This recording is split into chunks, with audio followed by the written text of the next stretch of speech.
A cleaning and sanitation program is essential to the production of a safe product.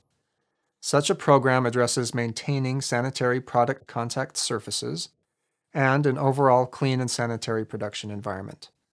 To this end, a host of processes and procedures will need to be put into place, including cleaning schedules and records to track required and completed cleaning activities, cleaning methods and procedures to ensure that cleaning tasks are adequately and consistently performed, control procedures and policies to control the proper use of cleaning agents and chemicals, and inspection and testing activities to ensure that cleaning and sanitation is ultimately effective.